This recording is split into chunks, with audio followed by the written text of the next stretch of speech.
El blat de moro escairat és conegut popularment per la seva recepta més tradicional i arrelada, l'escudella de blat de moro escairat. Però el panís escairat és, per les seves característiques, un ingredient molt flexible per tota mena de receptes.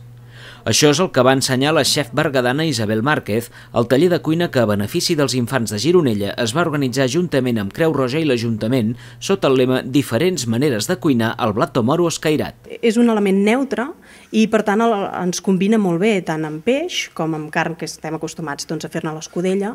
Amb carn també el podem combinar, i com a postre també és una cosa que la gent no li utilitza i realment queda curiós i molt agradable al paladar. Al taller, que va plegar més de 70 persones a la llar de Gironella, la cuinera berguedana va anar explicant pas a pas les diferents receptes que va preparar per demostrar que el blat de moro escairat és un ingredient que podem fer servir per aperitius, primers plats i fins i tot postres. Bé, el que prepararem avui, primer de tot, serà una coca cruixent de verdures amb blat de moro, i el que hi afegirem serà un peix blau, un peix macerat, però que ja veurem que també hi podríem posar d'altres peixos que tinguéssim a l'abast.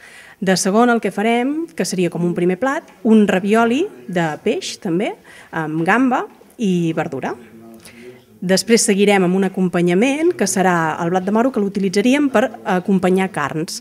Doncs l'hem fet amb carbassa, pera, el blat de moro, i hi posarem un conill, però el podríem utilitzar també per ànec, per pollastre, per qualsevol carn.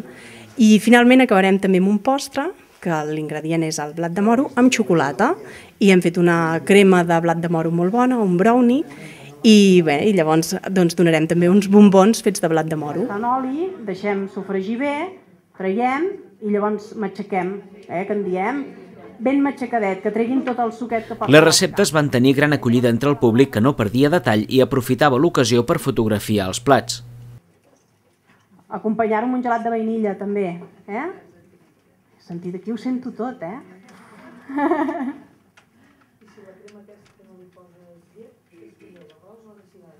Sí, d'arròs mateix. Gironella és coneguda per la seva escudella de blat de moro escairat, denominat el plat de la Pau, i alhora ser una recepta molt tradicional. Tot i així, el blat de moro escairat és encara poc utilitzat i justament talers com el realitzat de Gironella pretenen posar en valor aquest ingredient tan versàtil. Bé, gran desconegut no, perquè li hem donat molt de ressò, i el blat de moro, el que podem dir, que sí que ha donat la volta al món, com a plat de la Pau, però ha donat la volta al món. Desconegut, potser la culpa és nostra, que no li donem el valor que es mereix. El taller vol tenir continuïtat aprofitant els actes que s'organitzen cada any per la Fira de la Puríssima de Gironella pels volts del 8 de desembre, per aprofundir i donar a conèixer les particularitats i les bonances del blat de moro escairat. És maco i molt senzill, i realment quan el posem a taula crida l'atenció, i el blat de moro queda molt bo. La combinació amb verdures...